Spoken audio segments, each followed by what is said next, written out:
In the cold, often unforgiving world of the Middle Ages, survival depended on more than just fortifications and weapons. It depended on warmth, food, and the ability to withstand the harshest seasons. At the heart of every castle, hidden away from view yet essential to life itself, was the kitchen. More than just a place where meals were prepared, the castle kitchen was the true lifeline for its inhabitants. It kept people alive during the long, bitter winters when the outside world was often little more than a frozen wasteland. And yet, despite its pivotal role in survival, the kitchen often remains one of the most overlooked aspects of medieval life. To imagine a castle in the winter is to imagine a fortress against an endless expanse of icy wilderness. The stone walls, tall and imposing, were built to protect against siege and attack. But within, the cold of the outside world could creep in, seeping through cracks, drifting through narrow windows, and causing the temperature to plummet. Inside these walls, the fight for survival wasn't just a matter of fending off invaders. It was a daily battle against the cold, the hunger, and the freezing deaths that could befall those who weren't prepared. The harshness of winter became an ever-present threat, as life itself depended on the ability to stay warm and well-fed. The castle kitchen, often relegated to the background of historical narratives, was the true hero of this fight. While the grand halls above might have served as gathering places for nobles and warriors, the kitchen was the beating heart of the castle during winter months. This wasn't simply a place for preparing feasts or serving the lord's family. It was where the essential work of survival was done. The staff, from the head cook to the scullery maids, worked tirelessly to keep the fires burning, preserve food, and ensure that the castle's inhabitants had enough to eat to face the bitter cold outside. In an era where food was scarce, where winters could last for months, and where the luxury of abundance was fleeting, the role of the kitchen was not just important, it was vital. To truly understand the significance of the castle kitchen, we must first immerse ourselves in the world of medieval winters. The cold in these times was more than just uncomfortable, it was dangerous and often deadly. As we journey through this historical world, we will find that the kitchen was more than just a practical space. It was a sanctuary. It protected people not only from the cold but also from the threat of starvation and frozen death. The warmth of the hearth, the aroma of cooking meals, and the constant activity inside the kitchen were not just features of castle life, they were its lifeblood. The kitchen, unlike the lavish chambers of the nobility or the intimidating armory, was a space that was alive in a different way. It buzzed with the movement of staff, the flickering glow of firelight, the smell of bread baking, and the sight of large cauldrons boiling over open flames. It was a world of sustenance and safety. At the same time, it was a world of sacrifice. Those who worked in the kitchen were often the unsung heroes of the castle, toiling long hours without recognition, toiling away in the shadows of the grand halls. Yet, they played an indispensable role in ensuring that those grand halls remained occupied, that the people who resided within the castle walls survived another brutal winter. But what made these kitchens so essential? What was it about these often humble spaces that gave them the power to prevent death in a time when so many succumbed to the freezing elements? To answer this, we must first recognize the dual role of the castle kitchen. It was both a hub for cooking and food preparation, but it was also a crucial space for preserving warmth and shelter. The fire that burned in the hearths wasn't just for cooking, it was a life-giving force that warded off the bitter cold. And it wasn't just about the staff working in the kitchen, it was about the larger ecosystem of survival that they created. The medieval kitchen was ingeniously designed to be a heat-producing engine. Its architecture took into account the need for warmth not just for cooking, but to prevent the freezing of food and even the freezing of the people who worked there. The fire, placed strategically in large chimneys or open hearths, would radiate heat throughout the room, filling the air with warmth. But that warmth didn't stay confined to the kitchen alone. It seeped into nearby spaces, helping to keep the rest of the castle at least somewhat livable during the coldest months. The role of these kitchens was therefore not just one of culinary importance. They were the life-giving source that kept people from succumbing to the deadly cold that could settle on the castle like a thick blanket of ice. And yet, despite all this, the kitchen was also a place of risk. The fire, essential to the kitchen's survival function, was also a constant danger. The same hearth that provided warmth could, if not carefully monitored, lead to a catastrophic fire that could engulf the entire kitchen and the castle itself. In a time where fire safety was a luxury few could afford, the kitchen staff worked under constant pressure to ensure the flames didn't get out of control. But even with these risks, the kitchen remained at the core of the castle's winter survival strategy. The head cook, often one of the most respected and trusted members of the household staff, had an enormous responsibility on their shoulders. They weren't just responsible for preparing meals, they were responsible for keeping the castle alive. The preparation of food wasn't just about making sure people were fed, it was about ensuring that there was enough to last through the winter. This meant that every decision in the kitchen, from how much food to preserve to how best to cook it, carried a weight far beyond the usual concerns of taste or luxury. The head cook had to be a master of the art of preservation, making sure that supplies like salted meats, dried herbs, and pickled vegetables were properly stored and ready for the harsh months ahead. Their skill in managing the kitchen could very well be the difference between life and death for the castle's inhabitants. In many ways, the castle kitchen's role in survival was so much more than what we imagine when we think of a kitchen today. It wasn't simply a place for preparing meals, it was a central pillar of life itself. The kitchens were a microcosm of the larger world of survival, a small but crucial space where the difference between life and death could be determined by something as simple as a fire or a pot of boiling stew. These spaces, often overlooked in the grander historical narratives, were the true heart of the castle. In the depths of winter, when the cold threatened to overwhelm everything, it was the warmth of the castle kitchen that allowed people to live, to survive, and to hope for another season. As we explore the depths of the role of the castle kitchen, we will uncover not only its practical significance but also the profound emotional and human impact it had on medieval society. The castle kitchen wasn't just a functional space, it was a sanctuary, a life-saving force, and a symbol of resilience in the face of relentless natural forces. It was the beating heart of the castle, where life was fought for in every flicker of flame and every boiling pot. And though it may be forgotten in many modern retellings of history, its legacy of warmth and survival lives on, woven into the very fabric of what it means to endure through the most difficult of times. Winter in the medieval world was not a season of rest or respite, but a time of relentless struggle for survival. The landscapes outside castle walls, once green and vibrant, turned into icy, barren expanses. The once bustling world of trade and travel came to a standstill as snow piled up, blocking roads and rendering the countryside a frozen wasteland. With every passing year, the winters seemed to grow harsher, and the possibility of survival became a more precarious challenge for all who lived through it. The cold during the medieval winters wasn't just uncomfortable, it was deadly. Without the modern conveniences we take for granted today, central heating, insulation, warm clothing, and readily available food supplies, surviving the season often meant confronting forces that could easily overwhelm even the most prepared. In the medieval period, winter didn't just signify the end of the growing season, it heralded a period of danger, scarcity, and the constant threat of death. The harshness of the season wasn't only a matter of discomfort. It was a fight for life, for warmth, for food, and for safety. The cold seeped into every corner of the world, turning once fertile farmlands into frozen, barren fields. It meant longer nights, shorter days, and an environment hostile to human existence. For the poor, the winter months were especially harrowing. The rural peasant population often lived in small, rudimentary homes made of wood, stone, or mud. These homes, though sturdy, were poorly equipped to withstand the extremes of winter cold.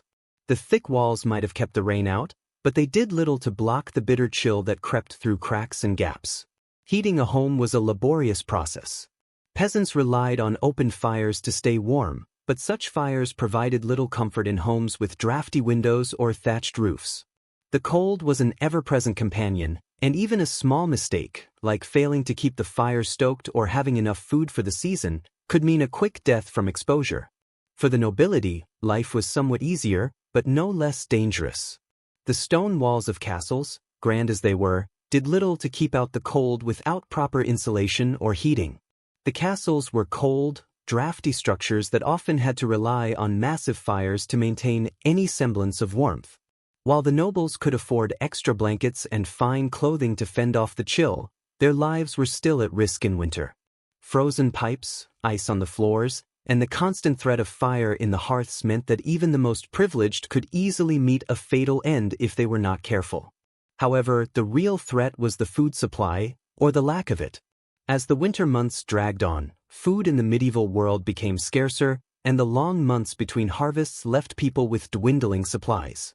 For those living in cities and castles, there were usually stores of grain, salted meats, dried fruits, and preserved vegetables, but these stocks could only last so long. The longer the winter went on, the more likely it became that food would run out. The idea of starving through winter was not just a metaphor, it was a very real possibility. What made matters worse was the uncertainty of the coming months. One bad harvest, one miscalculation in food storage, or one unforeseen storm could devastate a community. For peasants who relied on agriculture to survive, winter meant that their food stores would eventually run out. Without the ability to grow crops in the frozen ground, their survival became dependent on the preservation techniques they had put in place throughout the rest of the year. The ability to preserve food became an art and a science, and failure in this regard could lead to starvation.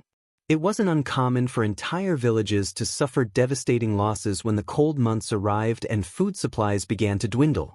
In such cases, death would often come quickly, sweeping through a community like wildfire. The frozen bodies of the dead would lie unmourned in the snow, their fate sealed by something as simple, yet vital, as food. The colder the winter, the more important food preservation became. Without the benefits of refrigeration or modern food storage, medieval people relied on methods like salting, pickling, drying, and fermenting to keep their food from spoiling.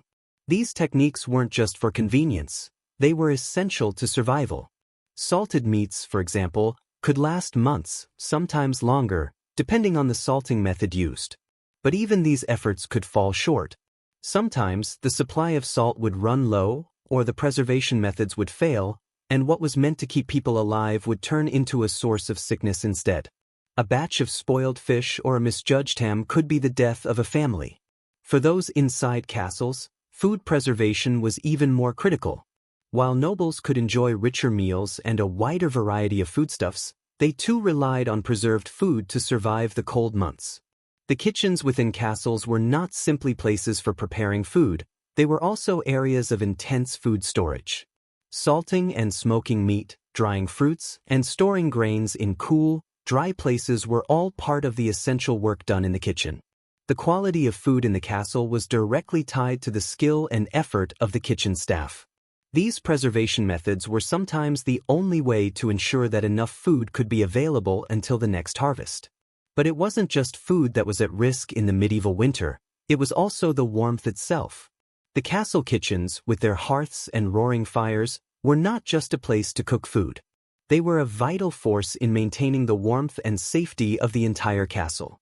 The danger of frostbite, hypothermia, and frozen deaths was very real for people who spent too much time outside without proper shelter. For the workers in the castle kitchens, who spent hours near the flames, the fire was not just a tool for cooking, it was a means of survival. These hearths, often placed at the center of large stone kitchens, provided warmth to the people working there, and the heat from these fires would occasionally spread to other parts of the castle. The closer the fire, the more likely it was that the people in the kitchen would stay warm and safe from the cold. But while the kitchen provided warmth, it also presented risks. The more fires that were used in the castle to stave off the cold, the greater the threat of an accidental blaze. The kitchens, with their stacks of wood and piles of dried meats, were among the most dangerous parts of the castle in winter. A single spark, a moment of carelessness, could lead to a devastating fire, one that could destroy both food stores and the people who depended on them. The workers in the kitchen, aware of these dangers, walked a tightrope between providing life-saving warmth and cooking, while simultaneously navigating the ever-present threat of death by fire or freezing cold. It was this constant tension between life and death, warmth and cold, survival and collapse, that defined the medieval winter. Castles were not merely places of protection from invaders, they were fortresses against nature itself. The cold, the hunger, the isolation, All were threats that could wipe out entire communities if they were not properly prepared. Within these castle walls, the kitchen became the central space where the fight against winter was waged. It was a hub of activity, strategy, and survival, where the smallest misstep could result in death. And yet, within this intense struggle for survival, there was hope. The warmth from the hearth, the skill of the cooks, the diligence of the servants, all of these combined to ensure that, despite the frozen wasteland outside, the inhabitants of the castle could live another day. In the face of such harshness, the human will to survive was boundless, and it was the kitchen that stood as the last bastion of hope. When we think of a medieval castle kitchen, our minds often turn to the image of a bustling space filled with pots, pans, and the aroma of roasting meat. We imagine servants scurrying about, preparing meals for the noble family, and maybe even the occasional grand feast. However, the true role of the castle kitchen extended far beyond that of a simple cooking space. The medieval kitchen was a complex and multifaceted environment that played a crucial role in the survival of the entire castle community. It was not just a place where food was prepared, it was a hub of activity, innovation, and a lifeline in a time when survival depended on far more than just the skill of the cook. In the cold, harsh winters, the castle kitchen became the heart of the castle's operations. During these months, the kitchen was responsible for far more than just providing meals. It was a place of warmth, a center for food preservation, and a sanctuary where life was carefully maintained. While the grandeur of the noble halls and chambers may have captured the attention of the castle's inhabitants, it was the kitchen that ensured those people would survive the brutal seasons. Without it, the very concept of castle life would have crumbled under the weight of cold, starvation, and death. In this sense, the kitchen was not just a physical space, but a symbol of resilience, a place where life could be sustained even as the world outside turned into a frozen, inhospitable landscape. The role of the kitchen in castle life was tightly bound to the realities of medieval society. For most people living in castles, food was not a constant, reliable commodity. Unlike today, when we can rely on supermarkets and modern refrigeration, medieval people lived with the constant threat of hunger and scarcity. It wasn't just about preparing enough food for one day. It was about ensuring that there was enough to last through months of harsh weather, when hunting, farming, and trade were almost impossible.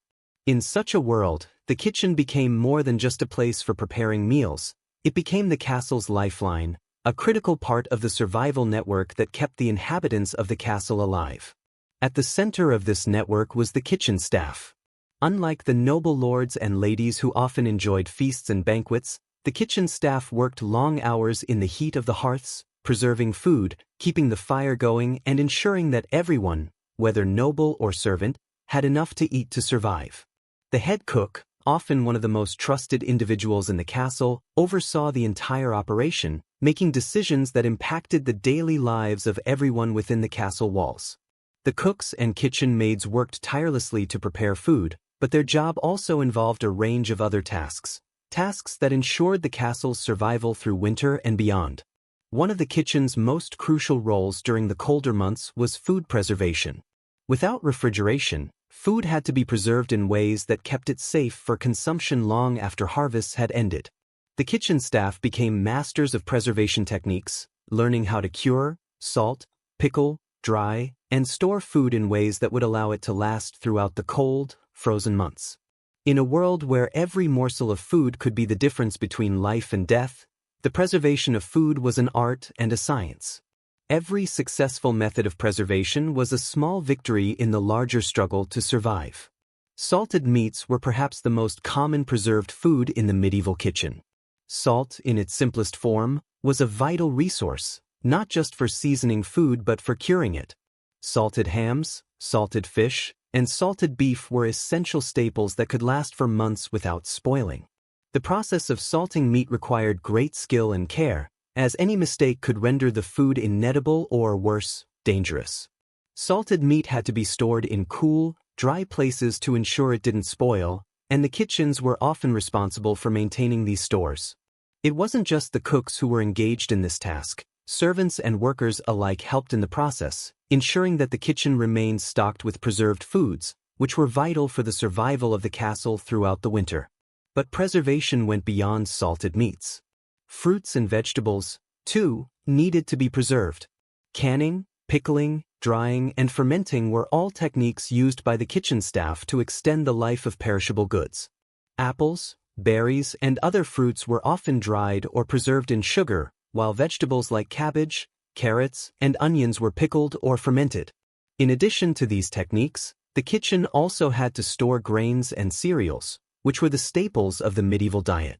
These grains needed to be kept in cool, dry places, often in the depths of the kitchen or in storage rooms near the hearth. The careful management of these food stores ensured that the castle would not go hungry during the bleak months of winter, when fresh food was nearly impossible to obtain. Another vital aspect of the castle kitchen's role was its function as a place of warmth. In an era before central heating, the kitchen was one of the few rooms in the castle that had a constant source of heat.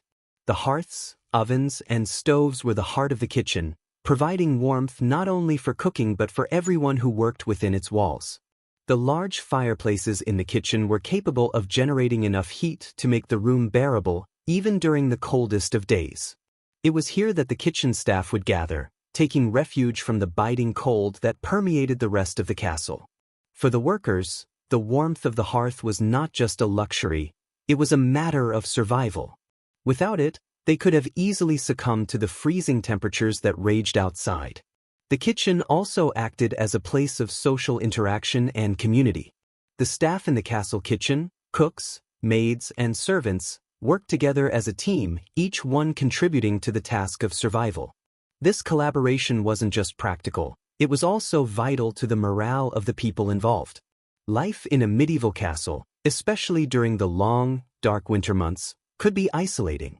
The kitchen, with its warm hearth and communal tasks, was one of the few places where people could come together, share stories, and work in relative comfort. This sense of community within the kitchen was important not just for keeping the castle running smoothly, but for ensuring that the workers remained strong and motivated in the face of the hardships that surrounded them. Furthermore, the kitchen served as a space where the castle's leaders could keep a watchful eye on the activities of the household. The head cook, while often a lower-ranking member of the household staff, held an immense amount of power and influence in the kitchen. They were not only in charge of preparing food, they also oversaw the management of food stores, ensured the kitchen staff was well-trained, and acted as a liaison between the lower staff and the higher-ranking nobles.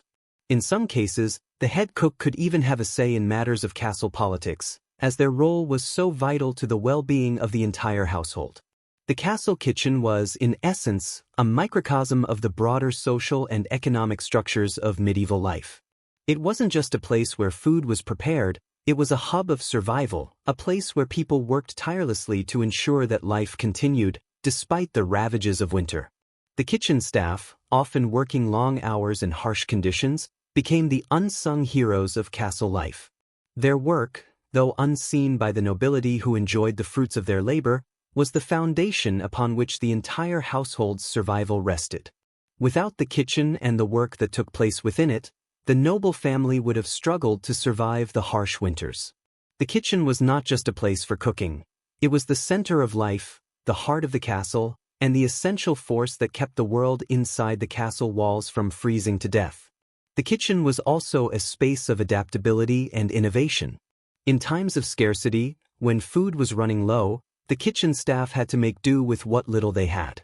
This often led to inventive cooking methods and resourceful techniques for using up what remained in storage. The ability to adapt to changing circumstances, to make the most out of limited supplies, was a skill that the kitchen staff had to hone over time.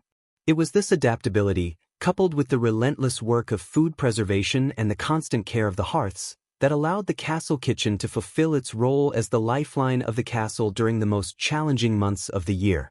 Medieval castles, imposing and monumental, were designed to defend against external threats, but their ability to withstand the ravages of nature, the biting cold, the relentless storms, was just as critical. The architecture of these fortresses, especially in relation to their kitchens, was ingeniously crafted to provide not only protection from invaders but also survival through the harsh winters. The castle kitchen wasn't simply an afterthought in the grand scheme of construction. It was a space where warmth, sustenance, and life itself were preserved. Its design, both functional and innovative, played a pivotal role in keeping the castle's inhabitants alive during the long, freezing months of winter. One of the most striking features of the medieval kitchen was its proximity to the hearth. In a time before central heating or modern insulation, the hearth was the kitchen's true cornerstone. It wasn't just a tool for cooking, it was the very source of warmth that allowed life within the castle to continue through the brutal cold. The heart of the kitchen was often marked by a massive stone fireplace, which could heat large cauldrons for stews and soups, roast meats, and boil water for various cooking needs. The flames from these hearths created the warmth that would spread throughout the kitchen, providing the much-needed refuge from the frigid temperatures outside. But while the hearth was undeniably important, it was only one part of a larger architectural strategy that kept the castle kitchen functioning. The kitchen was often built in a way that maximized the heat from the hearth, circulating it throughout the room and even to adjoining spaces. The walls of the kitchen were often thick and sturdy, designed not only to withstand the elements but to retain heat. Stone was the most common material for the walls, as it could store the warmth generated by the fire and gradually release it over time. This architectural feature was critical in maintaining a consistent level of warmth, even in the dead of winter when the temperatures outside were well below freezing. Additionally, the layout of the kitchen was designed for efficiency and functionality.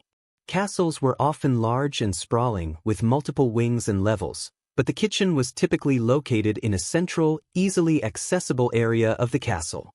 This strategic placement ensured that the heat from the hearth could reach various parts of the kitchen and that the food being prepared could be quickly distributed throughout the castle. In larger castles, the kitchens might be part of an entire network of rooms designed for food storage, preparation, and preservation. These spaces were carefully laid out to maximize space and ensure that nothing went to waste. In many castles, the kitchens were connected to storage rooms, where preserved food, such as salted meat, grains, and dried fruits, could be stored in cool, dry conditions, protected from the damp and the chill. The design of the medieval kitchen also took into account the need for ventilation. While the hearth provided heat, it also created smoke, which could quickly fill the kitchen and obscure vision, not to mention cause the room to become dangerously hot. To combat this, the kitchen was often outfitted with a smoke hole or chimney. These architectural features allowed smoke to rise safely away from the kitchen, preventing it from accumulating in the room. The chimney was a key element in the kitchen's design, ensuring that the air remained breathable even as the hearth worked overtime to keep the kitchen warm. This was no easy feat, especially in castles with high ceilings, where smoke could easily become trapped without proper ventilation. The chimney was, therefore, a crucial innovation, and its design often reflected the ingenuity of the architects who created it. The floor of the medieval kitchen, like the walls, was often constructed of stone or brick, materials that could absorb and retain heat. These floors helped keep the space warmer than it would have been otherwise, providing a solid foundation for the kitchen's operations. However, this flooring also had practical purposes. The stones were durable and easy to clean, which was important in a space where food was prepared and preserved. The kitchen was a place of constant activity, and the floors needed to withstand the wear and tear of heavy foot traffic, the shifting of pots and pans, and the movement of ingredients and supplies. The stone floors also helped to circulate heat through the room, ensuring that the warmth from the hearth reached every corner of the kitchen. Moreover, the architecture of the kitchen also included various tools and structures designed to enhance its functionality. High ceilings in the kitchen helped to allow for the placement of large, heavy cooking implements, such as massive cauldrons and roasting spits. These high ceilings also ensured that the smoke from the fire had space to rise and dissipate, without becoming trapped in the room. The size of the hearth itself was another crucial feature, with many kitchens boasting multiple hearths or a hearth large enough to accommodate several cooking pots at once. In larger castles, the kitchens would have a variety of different hearths or ovens for different purposes, one for baking, another for roasting, and yet another for boiling. This variety of cooking surfaces allowed the kitchen to handle a wide range of food preparations at once, ensuring that all meals, whether for the noble family or the castle's servants, were cooked properly and on time. The presence of large stone ovens was another important feature of the castle kitchen. These ovens, often built into the walls, were essential for baking bread and other foods.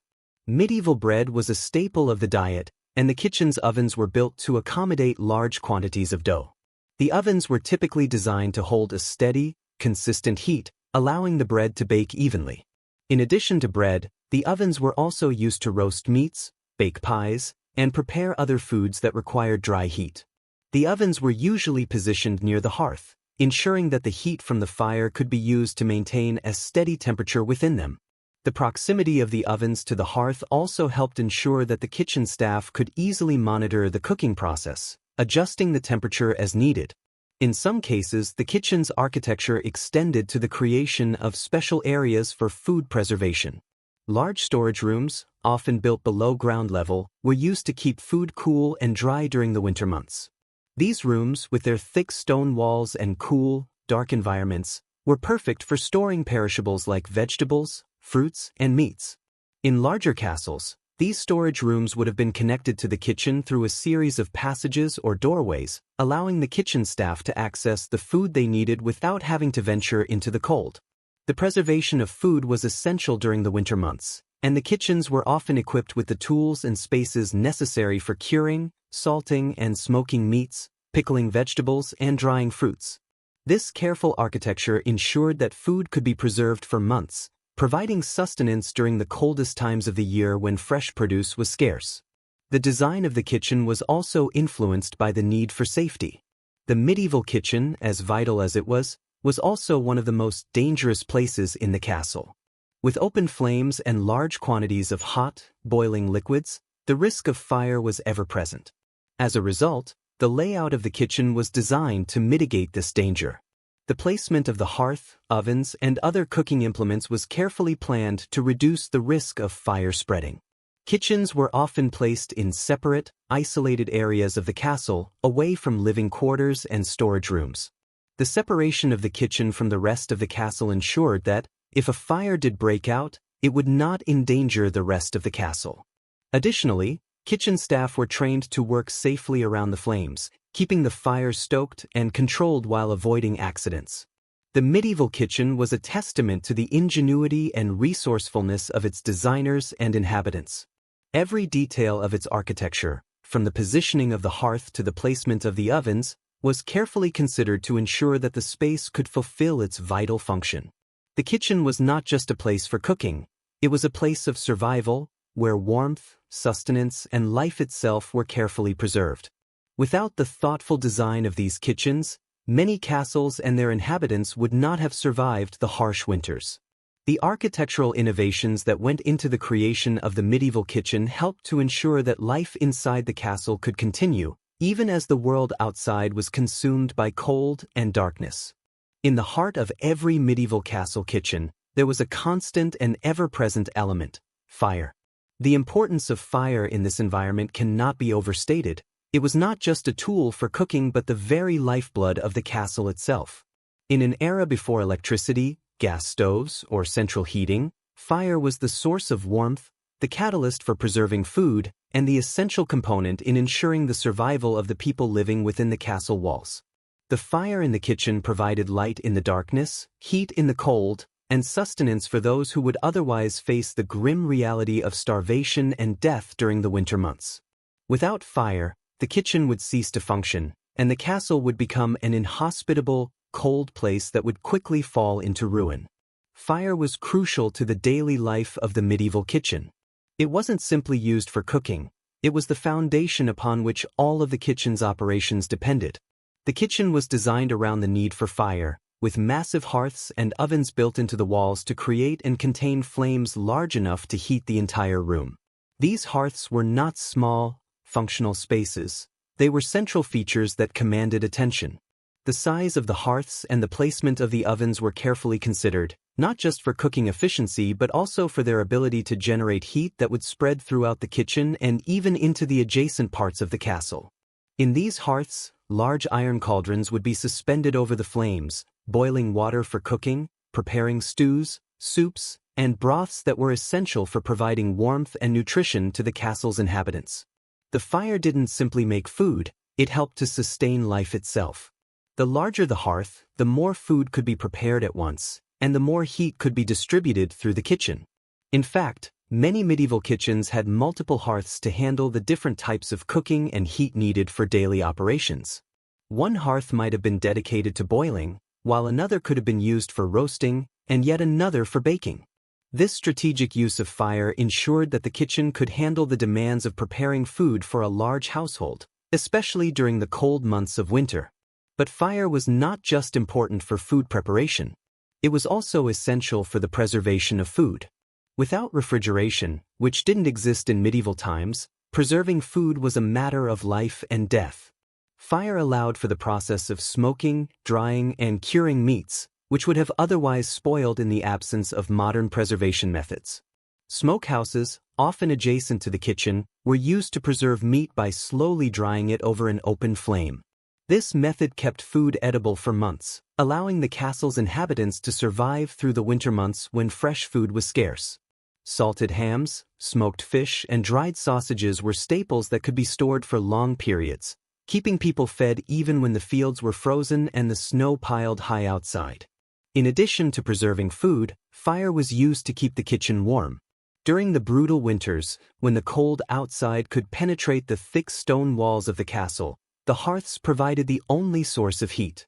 The kitchen staff, often working long hours in these cold conditions, would gather around the warmth of the flames, the heat of the fire providing not just comfort but survival. Without the fire, the kitchen would have been unbearably cold, and the workers would have been at risk of freezing. More importantly, the rest of the castle depended on the kitchen for warmth. The heat from the hearths would radiate out into the hallways and rooms surrounding the kitchen, helping to mitigate the extreme cold that pervaded the castle during winter. However, this reliance on fire also introduced dangers. The risk of a kitchen fire, especially in the chaotic and fast-paced environment of a busy kitchen, was ever present. The open flames of the hearth, the grease from cooking, the wood and straw that made up the floors, these were all potential hazards that could easily lead to a disastrous blaze. The kitchen, despite being the heart of the castle's survival strategy, was also one of the most dangerous places in the entire structure. A single spark, an unattended flame, or a moment of carelessness could turn the kitchen into an inferno, threatening not only the lives of the kitchen staff but also the entire castle. The high ceilings, the wooden beams, and the thatched roofs of many castles made fire particularly hazardous, and entire castles were sometimes consumed by flames that started in the kitchens. To counter these dangers, strict precautions were taken in the design and operation of the kitchen. Many castles had fire breaks, stone or brick walls designed to contain a fire if it broke out, while others relied on the strategic placement of hearths to minimize the risk of fire spreading. The placement of cooking tools, utensils, and food supplies was also carefully planned to keep them away from open flames as much as possible. The kitchen staff, though not always formally trained in fire safety, were keenly aware of the risks of fire and took steps to prevent accidents. Firefighting equipment, such as buckets of water, sand, and blankets, was often kept on hand, and the staff were trained to act quickly if a fire broke out. But despite these precautions, the risk of fire was never far from the minds of those working in the kitchen. The intense heat required to cook large quantities of food, combined with the dangers of open flames, meant that the kitchen staff had to work with both skill and caution. The head cook, as the leader of the kitchen, was responsible for overseeing the safety of the kitchen and the proper management of the fire. Their role was not just to ensure that meals were prepared and food was preserved, but also to maintain the safety of the kitchen, guarding against the ever-present threat of fire. While the kitchen itself was a hotbed of activity, it was also a place where fire was used in other, more subtle ways. Beyond its role in cooking and preservation, fire also provided a form of symbolic warmth. In the cold, dark winter months, the hearth served as a gathering point, a place where people could come together, find warmth, and share food and stories. The hearth was the focal point of the kitchen, and its fire was a beacon of comfort in an otherwise cold and inhospitable world. The flame in the hearth provided light in the darkness, allowing people to work well into the night. It also provided a sense of security and stability, a steady and reliable force in a world full of uncertainty. The symbolic importance of fire went beyond the kitchen as well. For the people living in the castle, the fire represented survival itself. It was the fire that kept the family warm in their chambers, the fire that heated their food, and the fire that helped them stay alive. During the long winters, when darkness fell early and the cold seemed endless, the flickering flames of the hearth became a comforting constant, a reminder that despite the harshness of nature, human ingenuity and perseverance could provide warmth, safety, and sustenance. The fire in the castle kitchen was, therefore, far more than just a physical necessity. It was the very heart of the castle's survival strategy. It provided the warmth that kept the people inside the castle alive and protected, and it allowed the kitchen to fulfill its multifaceted role. It was a life-giving force, a tool for preserving food, a source of comfort, and a symbol of the resilience that was needed to survive the harshest of winters. But fire, as essential as it was, also carried with it the constant threat of destruction. In the midst of its warmth, the kitchen staff had to remain vigilant, carefully tending the fire to ensure that it continued to provide for them rather than consume them. The castle kitchen, with its fire at its core, was a place where life and death were inextricably linked, where every flame was both a gift and a potential danger, and where the survival of the castle depended on the careful and respectful use of fire's incredible power.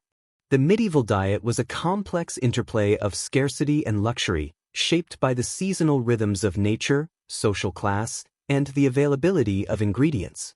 It was a diet defined by the changing seasons and the need to preserve food to survive the brutal winter months.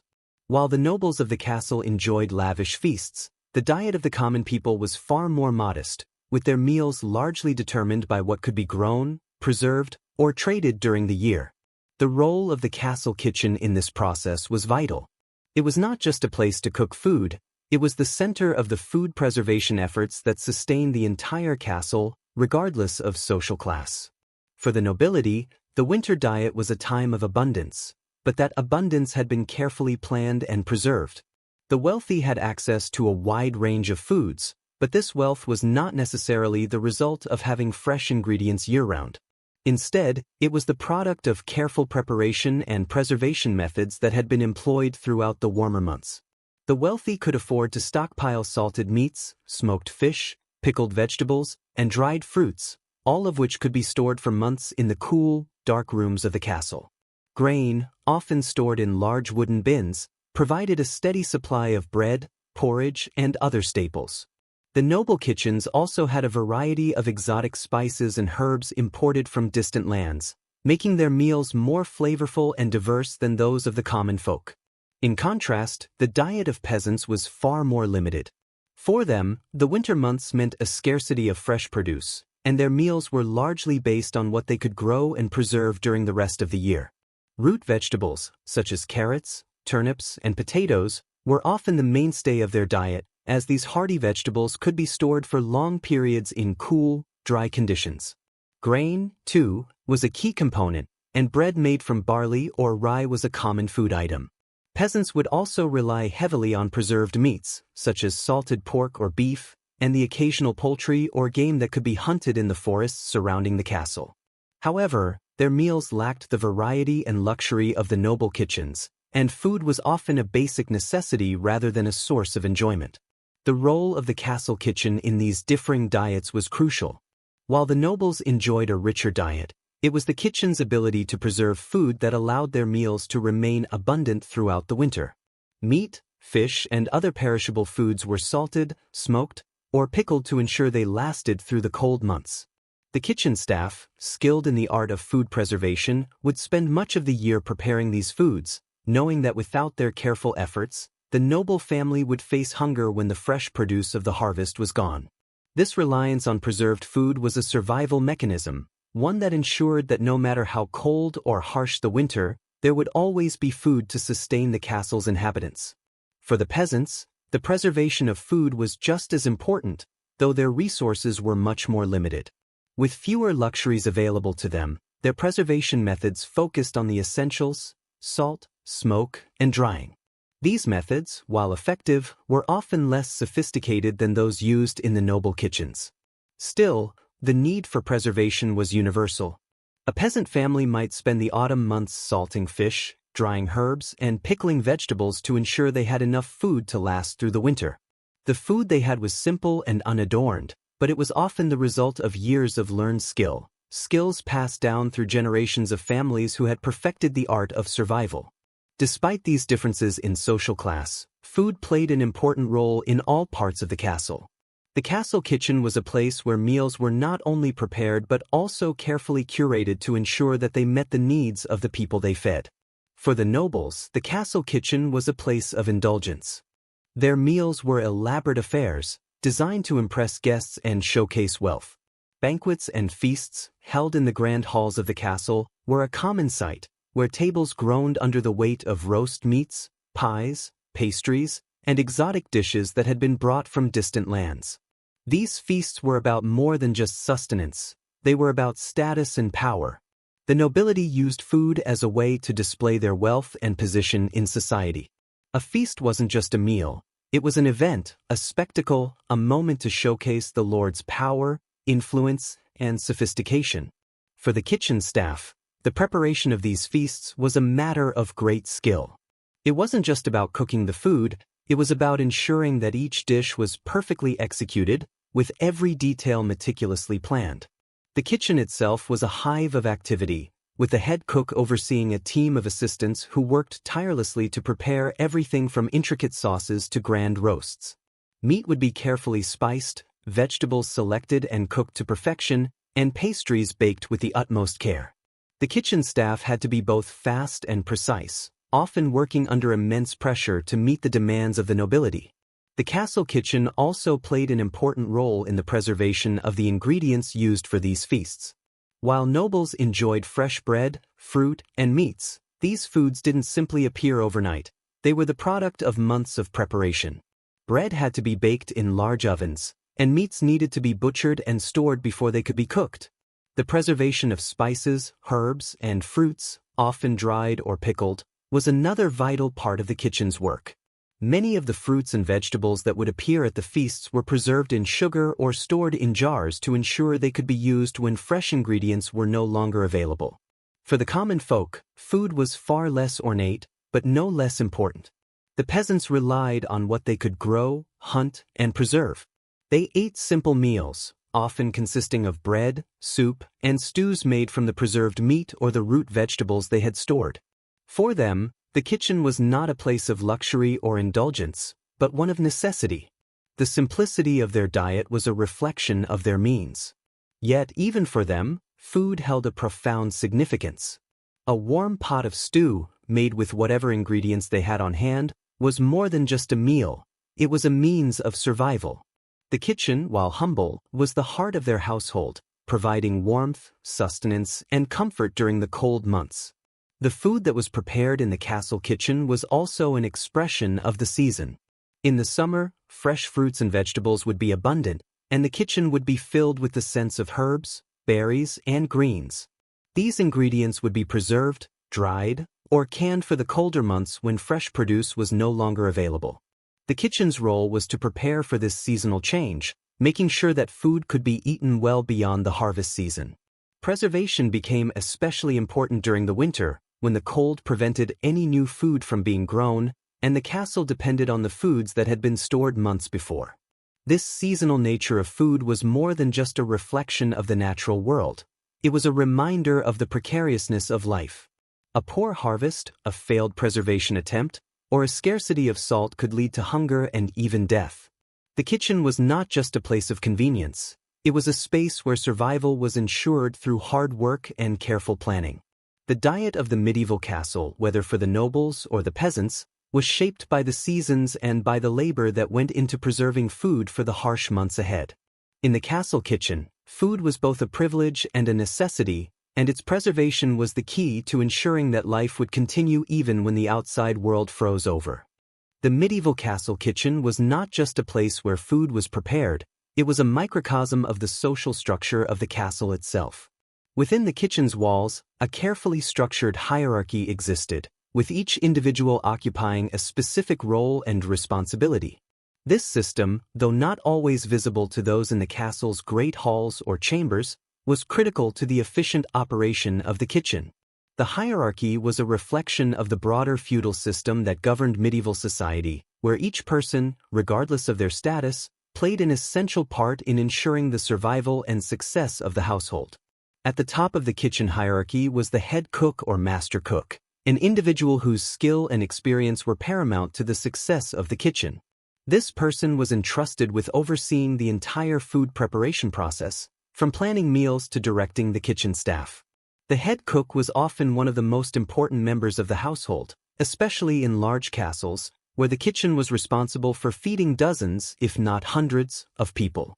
Their role was not just to cook but to manage the logistics of food procurement, preparation, and storage. They were responsible for ensuring that the castle was well stocked with preserved foods, spices, meats, and vegetables, making sure that the kitchen had everything needed to sustain the household throughout the year. The head cook's influence extended far beyond the kitchen itself.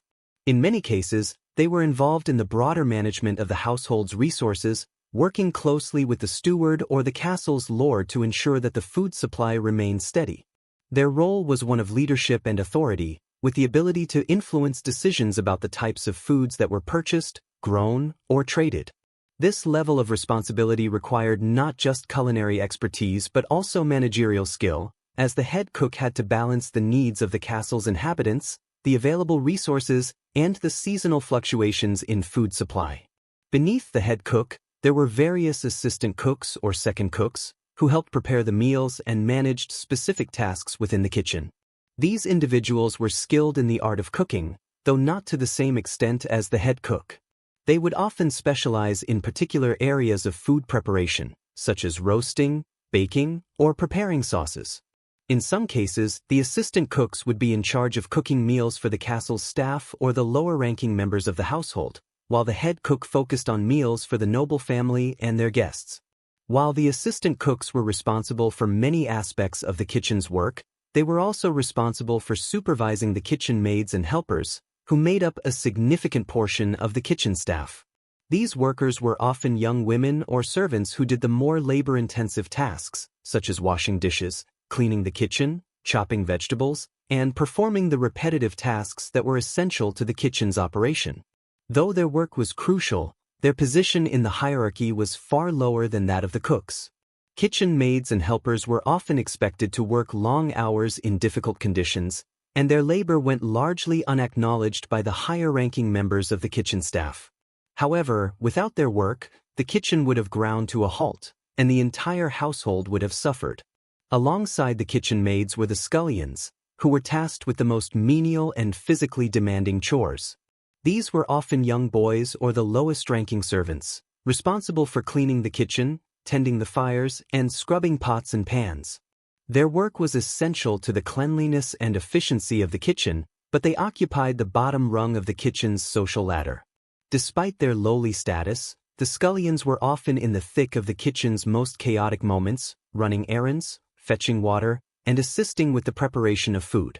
They were, in many ways, the backbone of the kitchen, ensuring that the cooks and maids could focus on their tasks without being bogged down by the more menial aspects of the job. The kitchen's hierarchy extended beyond the food preparation staff. The butler and steward were often the overseers of the household's food distribution, ensuring that meals were served at the correct times and that guests and family members were properly catered to. These individuals, while not directly involved in cooking, were integral to the smooth operation of the kitchen. The butler, in particular, was responsible for managing the castle's dining room, overseeing the serving of food, and sometimes coordinating the grand feasts and banquets. The steward, meanwhile, was in charge of managing the household's finances and resources, ensuring that enough food was procured and stored to last through the winter months. Both the butler and steward worked closely with the head cook to ensure that meals were well-planned, efficiently prepared, and properly served. At times, there were also specialized roles within the kitchen that reflected the noble family's desires for luxury and variety in their meals. Pastry chefs, for example, were responsible for preparing sweet treats and intricate desserts, a highly prized skill in the medieval kitchen. Pastry chefs often worked separately from the main kitchen staff, focusing on the creation of pies, tarts, and other confections that were reserved for special occasions. These chefs, with their specialized skills, had a prestigious position within the kitchen hierarchy, as their work was seen as an art form elevating the feast to something more than just a meal. Their elaborate pastries and sweets were the centerpieces of banquets and celebrations, showcasing the wealth and sophistication of the noble household. In larger castles, the presence of brewers and winemakers further expanded the kitchen's hierarchy. While these individuals weren't directly involved in food preparation, they were still part of the broader network that sustained the castle's dining experience. Brewers were responsible for producing beer, ale, and other fermented drinks, which were often consumed in large quantities by both the nobility and the common folk. Winemakers, on the other hand, were tasked with overseeing the production and storage of wine, a drink that was central to the feasts and banquets held within the castle. Both brewers and winemakers played crucial roles in ensuring that the castle's inhabitants had access to the beverages they required, with wine being a particularly important status symbol during grand meals. The social structure within the castle kitchen was a reflection of the broader feudal society, where power and status were determined by one's position in the hierarchy. The head cook, with their leadership and culinary expertise, occupied a privileged position, while the lower-ranking staff, such as the scullions and kitchen maids, worked tirelessly behind the scenes to keep the kitchen running smoothly. Yet, despite the clear divisions in status, every person in the kitchen had an essential role to play. Without the labor of the scullions, the skills of the pastry chefs, or the organizational talents of the butler and steward, the entire system would collapse. The castle kitchen was also a space where personal relationships and loyalty were paramount. Despite the rigid social structure, bonds were often formed between the staff members, who worked side by side for long hours in the heat and chaos of the kitchen. These relationships could transcend the formal hierarchy, with assistants and helpers relying on each other for support and camaraderie. The shared experience of working in such a demanding environment created a sense of unity among the kitchen staff, who understood that their collective efforts were essential to the survival of the castle and its inhabitants.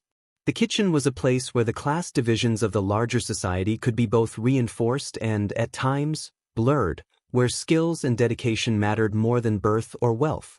Though the work in the castle kitchen was grueling and often thankless, it was also a space where individuals could gain recognition for their talents. Skilled cooks could rise through the ranks, while dedicated kitchen maids or scullions might eventually be promoted to higher positions. The kitchen was a place of opportunity, where hard work and loyalty could be rewarded, albeit within the confines of the established social structure. It was, in many ways, a reflection of the medieval world itself, one where roles were rigidly defined but also where people could move up, albeit slowly, through a combination of skill, dedication, and circumstance. In conclusion, the social structure of the medieval castle kitchen was one of strict hierarchy, yet it was also a space where each person, regardless of their position, played an essential role in ensuring the survival and prosperity of the castle. From the head cook to the scullions, each person contributed to the functioning of the kitchen, with their individual efforts forming a vital part of the larger system. The kitchen, while a place of hard work and division, was also a place of community, where bonds were formed through shared labor, and where the survival of the castle's inhabitants depended on the dedication and skill of the kitchen staff. The rhythms of life within a medieval castle were dictated by the seasons, and nowhere was this more evident than in the kitchen. The castle kitchen operated in a cyclical pattern, attuned to the natural ebb and flow of the agricultural year.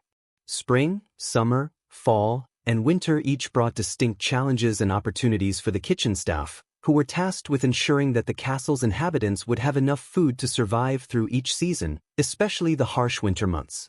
The preparation for winter in particular was a monumental task that demanded careful planning, meticulous preservation, and a deep understanding of seasonal foods and their storage.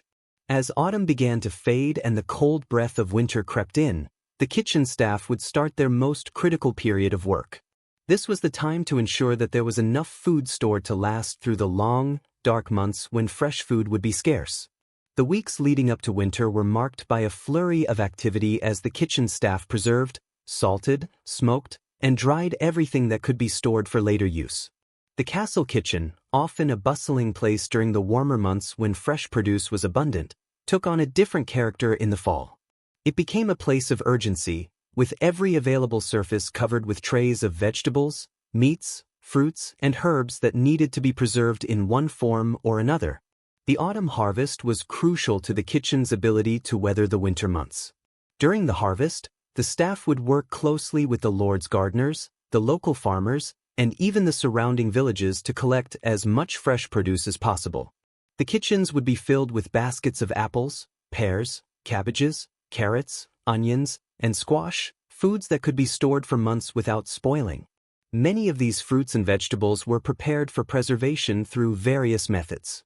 Root vegetables, for example, were often stored in cool, dry cellars or buried in the ground to keep them fresh. The colder temperatures of autumn made it the perfect time for preserving foods that could not be stored in the summer heat. Meat, too, was an essential part of winter preparation. The fall was the season for slaughtering livestock, as the colder weather ensured that meat could be preserved more easily than in the warmer months. The kitchen would be full of activity as the butcher would work to process the animals, and the kitchen staff would be tasked with salting, smoking, and drying the meat. Bacon, hams, sausages, and other cuts of meat would be salted or smoked over the large hearths of the castle kitchen, ensuring they would last for months. These preserved meats would form the backbone of the castle's diet during the winter, when fresh meat was hard to come by. Salt was a precious commodity, and its use in preservation was a labor-intensive process that required a steady supply. Salted and smoked meats were often paired with stews or served as the centerpiece of hearty meals that could sustain the castle's inhabitants through the cold. Fruits, too, needed to be carefully preserved. Apples, for example, could be dried, while berries might be preserved in sugar or turned into jams and jellies. These sweet preserves, often used to accompany desserts or to flavor stews, were a luxury that allowed the castle's residents to enjoy the taste of summer long after the harvest had passed. Similarly, herbs like thyme, rosemary, and sage were gathered and dried, their fragrant leaves providing flavor and medicinal benefits throughout the winter months. The act of drying and preserving herbs was a time-consuming process, but it was essential to ensure that the castle's kitchens could continue to prepare flavorful meals when fresh ingredients were not available. In addition to food preservation, the kitchen staff would spend the autumn months preparing for the long, cold nights of winter by ensuring that there was enough firewood to keep the hearths burning. The fire was not only necessary for cooking, it was the only source of warmth in the kitchen and the rest of the castle. The castle's wood supply, carefully managed throughout the year, would be inspected and organized, ensuring that there was enough to last through the winter months. The smell of burning wood, the crackle of the fire in the hearth, and the warmth it provided were indispensable to the operation of the kitchen and the castle as a whole. Without the fire, the food would not cook, the house would be cold, and the entire system would come to a standstill. As winter set in and the cold winds howled outside, the castle kitchen would take on a more subdued, quieter tone. The rush of activity that had marked the autumn months would slow, but the work was far from over. Winter brought with it a shift in focus. The preservation work had been completed, and now the kitchen staff would focus on cooking hearty meals that could sustain the castle's inhabitants through the long, dark days. Stews, roasts, and bread made from stored grain became the mainstay of the winter diet. Meats that had been smoked or salted would be combined with root vegetables in large cauldrons, simmering over the fire for hours to create rich, warming dishes. Bread, made from wheat or rye stored from the harvest, would be baked daily, providing the castle's population with a staple food that could be eaten with almost any meal. During the winter months, the kitchen was not just a place for food preparation, it became a sanctuary from the cold. The warmth of the hearth provided comfort to the kitchen staff, who would gather around the fire to eat their own meals and rest between shifts. For those working in the castle's great hall or dining rooms, the kitchen was the place where meals were brought to life. The head cook would prepare the finest meals for the lord and his guests, often featuring rich cuts of preserved meat, winter vegetables, and stews flavored with the herbs and spices that had been carefully stored. While the feasts of the nobility were often seen as extravagances, they were also an important aspect of maintaining social order and demonstrating the wealth and power of the castle's occupants. The social gatherings that took place in the winter were another way the kitchen played a central role in castle life. Banquets, feasts, and celebrations, though often focused on the nobility, were also times when the kitchen staff would show their skills in preparing grand meals. These events were not only about food, They were about maintaining relationships, celebrating victories, and entertaining guests. For the castle kitchen, these occasions represented both a challenge and an opportunity to showcase its abilities. The preparation of such large feasts required the coordination of many workers, from the head cook down to the scullions, who worked tirelessly to ensure that the food was prepared, served, and enjoyed without incident. As winter wore on, the castle kitchen was a place of both survival and solace. It was a place where the hard work of the past months paid off in the form of rich, hearty meals that kept the castle's population well-fed and healthy. The kitchen staff, while still working long hours, were able to rest and recharge in the warmth of the fire, their work for the time being finished. The food that had been preserved and stored over the autumn months became the key to the castle's survival during the winter, as the cold kept people inside and made fresh produce a rarity. The castle kitchen, with its hearth and its stores of preserved food, became the beating heart of the castle, ensuring that life could continue despite the harshness of the outside world. In conclusion, the seasonal cycles of the castle kitchen were integral to its operation and the survival of the castle's inhabitants. The preparation for winter, with its intense focus on preservation, firewood, and hearty meals, was a defining period for the kitchen staff. It required foresight, planning, and an intimate understanding of the seasons and their effects on food. Through careful preservation, the kitchen ensured that there would be enough to eat during the winter months when fresh food was scarce, and through its work, it provided both sustenance and warmth to the castle's population. The cycles of the kitchen were not just about food, they were about survival, community, and the seasonal rhythms that governed life within the castle walls. In the medieval castle kitchen, the tools and utensils used by the cooks and staff were not just functional items, they were integral to the daily operations of the kitchen. They were the unsung heroes of the culinary world, working silently and relentlessly to ensure that the meals served within the castle walls were prepared efficiently, safely, and with skill. These tools, many of which were made from the most readily available materials such as wood, iron, and stone, were as essential to the survival of the kitchen as the food itself. They were crafted to endure the harsh conditions of the medieval kitchen, where long hours of work, heat, and constant use would wear down even the most well-made items. The importance of these tools cannot be overstated. Every utensil and implement had a specific role, designed to perform a task that would otherwise be too difficult or time-consuming with the bare hands. They made food preparation more efficient, allowed for larger-scale cooking, and ensured that food could be cooked evenly and safely. From the humble knife to the towering cauldron, each tool had been perfected over generations to meet the unique needs of the medieval kitchen. These tools, though simple by modern standards, were the result of centuries of trial and error, innovation, and adaptation to the constraints of the medieval world. One of the most important tools in the castle kitchen was the large iron cauldron. Cauldrons were used for boiling, stewing, and simmering large quantities of food. They were designed to hang over the fire, suspended by a sturdy iron hook or chain, and were capable of holding vast amounts of food. This made them essential for preparing meals for large households, which could include not just the lord and his family, but also servants, soldiers, and guests. The size of the cauldron was determined by the number of people it needed to feed. A single cauldron might be used to prepare a stew for dozens of people, or to boil water for various other purposes. The cast iron cauldron was the workhorse of the kitchen, providing the means to cook large quantities of food at once, ensuring that there was enough for everyone within the castle's walls. The iron spit was another essential tool, particularly in castles where roasting meat was a regular part of the daily meal. This long, sturdy metal rod was used to impale large cuts of meat, which would then be roasted over an open fire. The meat would be slowly rotated either by hand or with a mechanical device, to ensure that it cooked evenly. Roasting meat over an open flame was a time-consuming process, requiring both patience and skill, but the spit allowed for large pieces of meat to be cooked to perfection. It was particularly valuable during feasts and banquets, where impressive roasts, such as whole boars or cows, would be prepared to showcase the wealth and power of the castle's inhabitants. The spit was not just a tool for cooking, it was also a symbol of the extravagance and abundance that could be displayed during these grand events. Another key tool in the kitchen was the wooden bowl. These large bowls, often carved from a single piece of wood, were used for mixing ingredients, kneading dough, and preparing salads or other cold dishes. Wood was chosen because it was both durable and lightweight, making it easy to handle even when full. The size of the bowls could vary, from small ones used for preparing individual portions to larger ones that were capable of holding large quantities of flour, meat, or vegetables.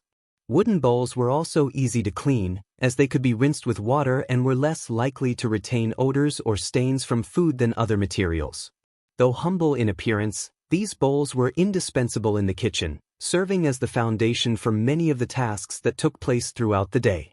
In addition to wooden bowls, stone mortars and pestles were essential for grinding spices, herbs, and grains.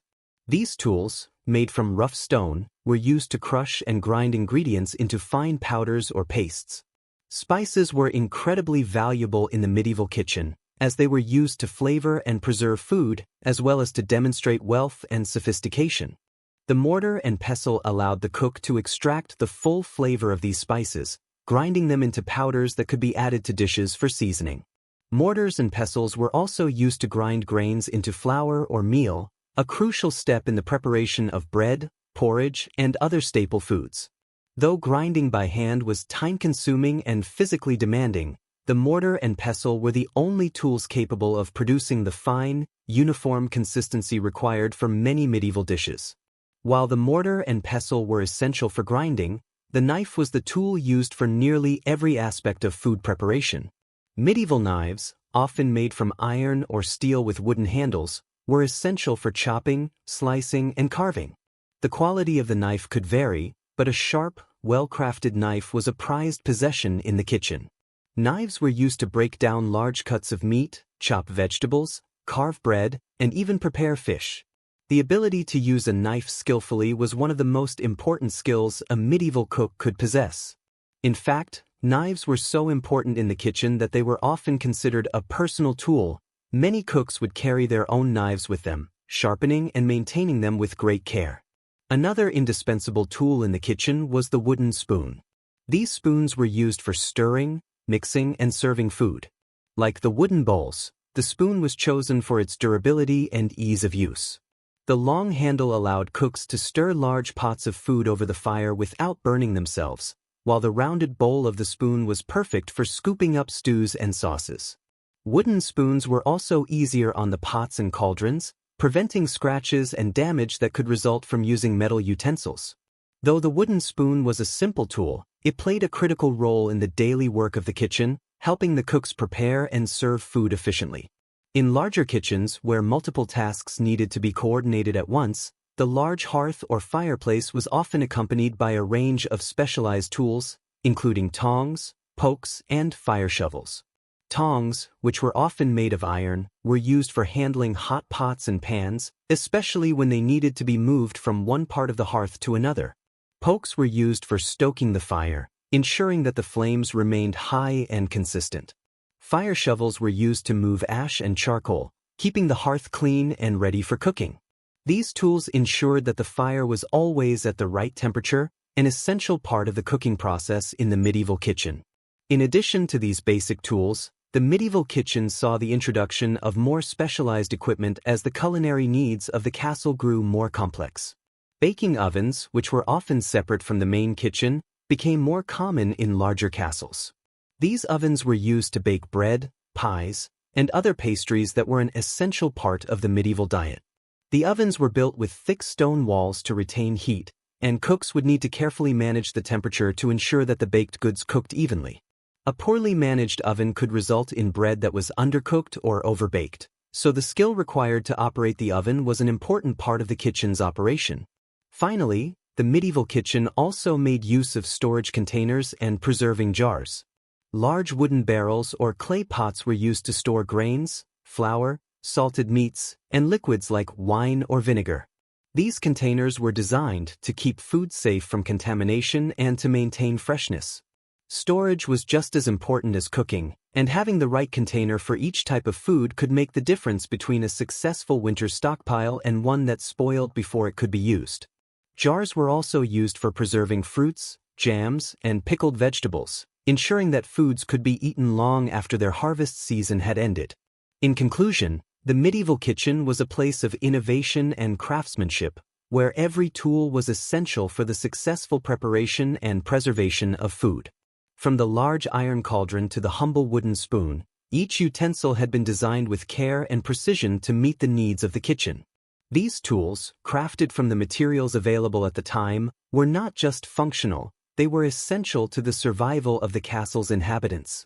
The kitchen's ability to use these tools to their fullest potential allowed for the efficient preparation of meals, the preservation of food, and the ability to cook for large households during difficult seasons.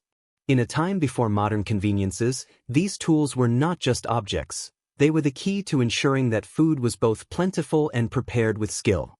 In the grand world of medieval castles, the kitchen was not only a place for the mundane act of preparing everyday meals, it was also a space where extraordinary feats of culinary skill were showcased, especially during feasts and celebrations.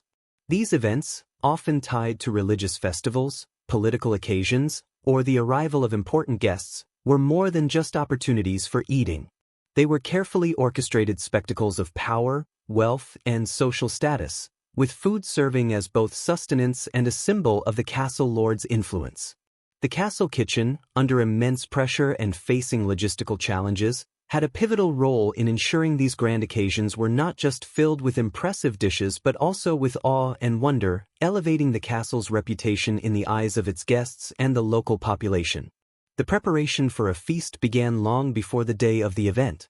In many cases, the kitchen would begin its work days or even weeks ahead, planning out every detail of the meal and sourcing ingredients from various parts of the castle's grounds or beyond.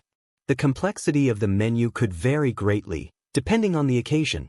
For religious feasts or important events, such as a marriage or the arrival of royalty, the meal could consist of several courses, each more elaborate than the last. The kitchen staff would be responsible for preparing everything from the first course of light appetizers to the final, decadent desserts. This process required meticulous planning, as well as the ability to manage a large, often unruly kitchen staff, all of whom had specific tasks to ensure the feast's success. Meat, in particular, played a central role in these grand feasts. It was not just food, it was a display of the Lord's wealth and power. The bigger, rarer, and more exotic the meat, the more it signified the Lord's status. Pigs, cows, sheep, and goats were standard fare, but the wealthiest castles might present roasts of wild game such as venison, boar, or even more unusual creatures like swans, peacocks, and sturgeon. Hunting, a sport exclusively reserved for the noble class, was often used to procure these rare delicacies. The castle's kitchen was responsible for preparing these meats to perfection, often roasting them on a massive spit over an open fire. The meats were seasoned with salt, herbs, and exotic spices, adding layers of flavor that heightened the richness of the dishes. One of the more dramatic displays in the castle kitchen was the roast boar, often served with an elaborate presentation, such as an apple in its mouth, or surrounded by its own carved vegetables. The boar or other large roast animals would be brought to the banquet hall and placed at the center of the table, making an imposing statement of abundance. These grand roasts were often the highlight of the meal, and the head cook's ability to perfectly prepare such a dish was a matter of great pride. The preparation for these meats required both skill and precision. The roasting process itself was an art form, especially when it involved large animals that had to be evenly cooked over an open flame. The spit had to be carefully rotated, ensuring that the meat was cooked uniformly. This meant that the kitchen staff, led by the master cook, had to be in constant attendance, checking on the meat, adjusting the heat of the fire, and ensuring that the seasoning was just right. Cooking a feast was not just a task, it was a performance, requiring coordination, timing, and an eye for detail. The complexity of the feast didn't end with the meats. The medieval kitchen was also tasked with preparing a wide variety of side dishes and sauces, which would accompany the main courses. Vegetables like peas, carrots, onions, leeks, and cabbages were common, often stewed or roasted in large cauldrons. The vegetables were sometimes served with rich gravies or sauces made from stocks, wine, or butter. Spices like cinnamon, cloves, nutmeg, and pepper, which were highly valued and expensive, were used not just for flavor but also to impress guests with their exotic nature. The spices not only enhanced the flavor but also reflected the sophistication of the lord hosting the feast, as spices were a luxury item imported from distant lands, and their use indicated wealth and power. In addition to vegetables, bread was an essential part of the feast. The bread was often thick and hearty, made from rye, barley, or wheat, and was sometimes flavored with herbs, honey, or fruit. At these grand occasions, bread could take on more elaborate forms. Bakers, often skilled artisans in their own right, might craft loaves shaped into decorative figures, animals, or even symbols of the family crest. The bread would be served alongside other dishes to help soak up sauces and stews, a practical and symbolic gesture that tied the meal together. Equally important were the sweets and desserts that would round off the meal. While not as abundant as today's modern confections, medieval desserts still had an impressive range. Pies filled with sweet fruits like cherries, apples, or pears were common, as were custards and tarts made from eggs, sugar, and cream. These were often flavored with spices like cinnamon or saffron, which were both rare and expensive. For even greater visual impact, cakes were sometimes made in elaborate, multi-layered forms, sometimes decorated with edible gold leaf or intricately designed sugar sculptures. These desserts, much like the roasts and side dishes, were not just meant to satisfy the stomach, they were visual spectacles designed to leave an impression. A grand feast would not be complete without these impressive final courses, which delighted the senses and signified the wealth of the host. But the castle kitchen's role in feasts wasn't just about the food. It was about creating an experience, an event that transcended the mere act of eating. In medieval society, feasts were often opportunities for political and social maneuvering. They were moments for alliances to be solidified, deals to be struck, and power to be displayed. A well-executed feast could elevate the host's standing in the eyes of his peers, making it a cornerstone of medieval politics. This meant that the kitchen staff were not only cooking but contributing to a grand narrative. The food, the spectacle of the banquet, the luxury of the ingredients, all of it was a story being told to the guests. The kitchen, with its skills and tools, was central to crafting this story. The castle kitchen also served as the nerve center for organizing the logistics of these feasts.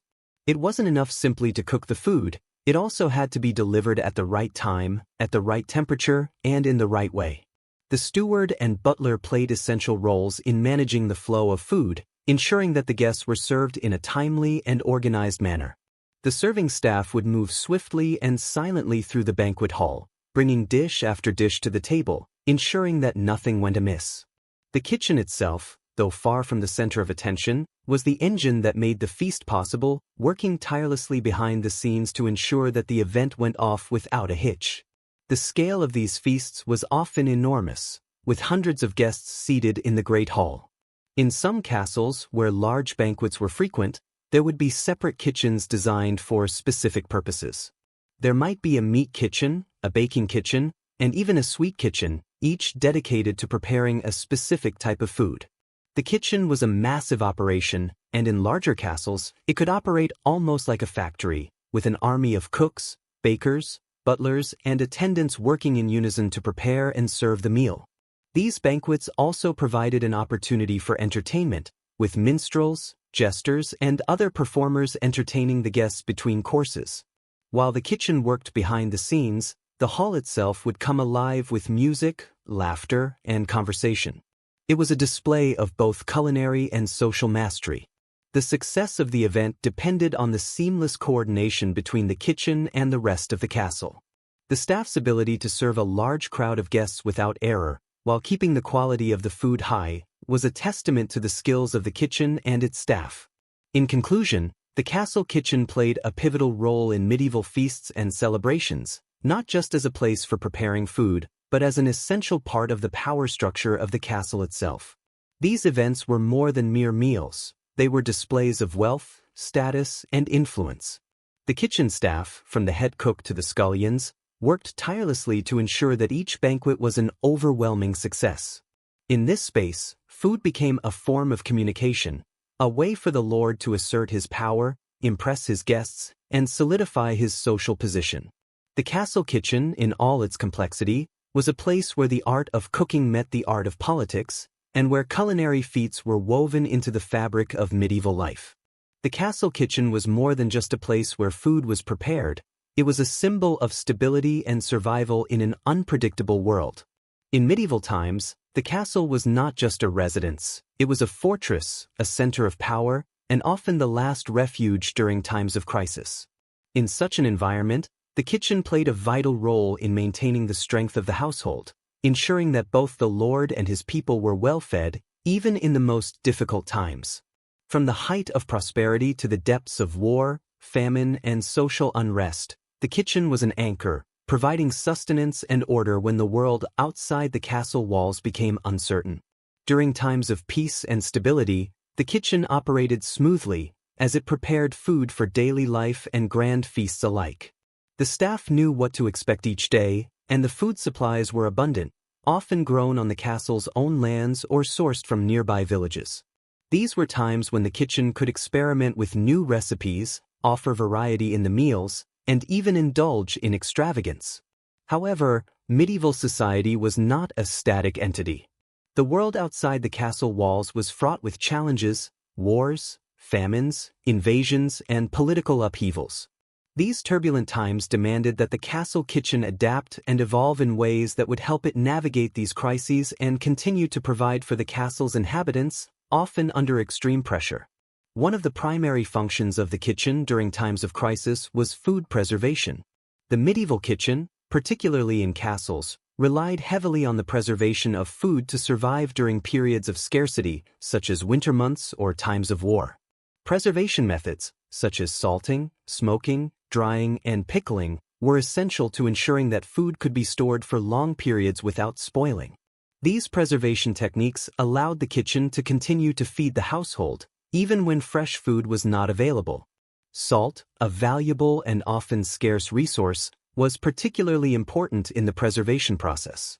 It was used to cure meats, vegetables, and fish, drawing moisture out of the food and preventing the growth of harmful bacteria. Meat could be salted and stored in large barrels or hung in cool, dry areas to keep it from spoiling. Fish, particularly in coastal castles, was often dried or smoked, extending its shelf life for several months. In times of war, when access to fresh supplies was cut off or food prices soared, these preserved foods were a lifeline for the castle's inhabitants.